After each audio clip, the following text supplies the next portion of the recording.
Welcome back. You're watching Eagle News America. I'm Philip Toledo in Atlanta. After more than a year of closing to non-essential travel, the Canadian-U.S. border will remain as is, closed. In Alberta, Bureau Chief Thomas Likness tells us until when. Thomas? Well, thanks, Philip. And your guess is as good as mine. I'm speculating maybe sometime in the fall, but we'll let the Prime Minister explain it a little later on in the report here. As you mentioned, the land borders between Canada and the EU have been closed for some time now. Non-essential traffic has been barred from crossing the border since March of last year. So it's been, about 15 months. And it's likely not going to change over the summer.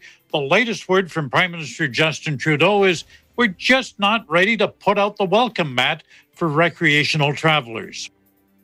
We know that we are not yet out of this third wave. We know that there are still real concerns around transmission of the virus, but we will continue to work with our partners and hopefully get to a better place when the time is appropriate.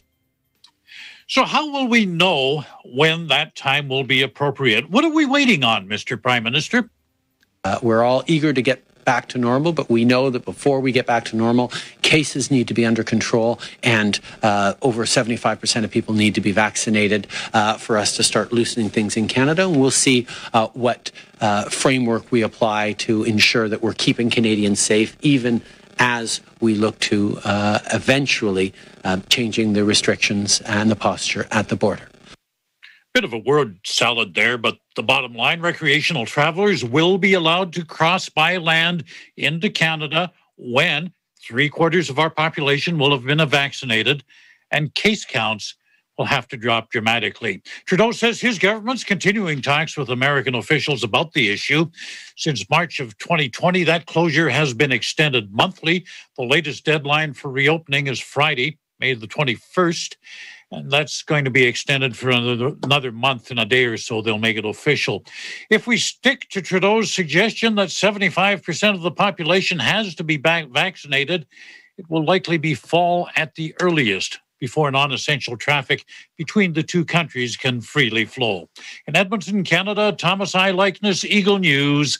We live in interesting times. Back to you, Philip. Thanks, Thomas. Now, I understand that there's some good news in Alberta's vaccination program.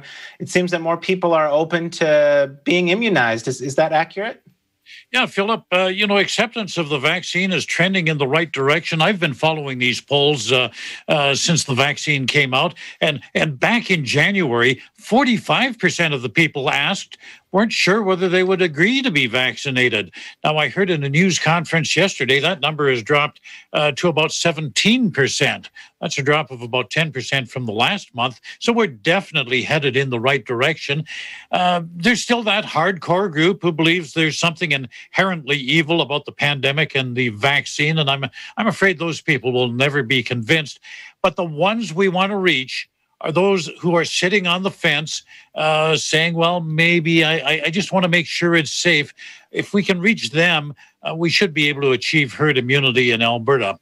Interestingly enough, the pollsters tell us that when the COVID infection rates go up, when things get worse, like we're in the third wave right now, people are more interested in the vaccine. So I guess it's a case of perceived danger, and perhaps the third wave that we're suffering through right now served as a wake-up call for some. Philip?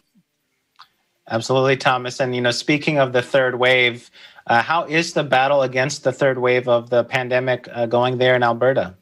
Well, Philip, in Alberta, for a second day in a row, we've had less than 1,000 cases reported, but our progress is slow. Even though the numbers are lower, what's disturbing is the positivity rate of the testing remains high. We're sitting at 11.4% right now. This time last year, we were under 2%. It's been at this level for several weeks. As well, we've got high hospitalization numbers and a record number of people in critical care. So the restrictions are going to have to remain in effect for a while. But, sadly, in Alberta, we've had a history of bringing in the restrictions too late and lifting them too early. Philip? Thanks, Thomas. Well, I hope that conditions there improve, especially, later on today, we're going to be talking about visiting our friends and our family. And I know that you're ready to get out there and visit as soon as it's safe. I'm sure want to. And some of those people we want to visit, they're down in the United States, actually in Washington State. Absolutely. Well, here's to hoping that the border opens soon, and we'll catch up with you here at the end of the show. Look forward to it, Philip.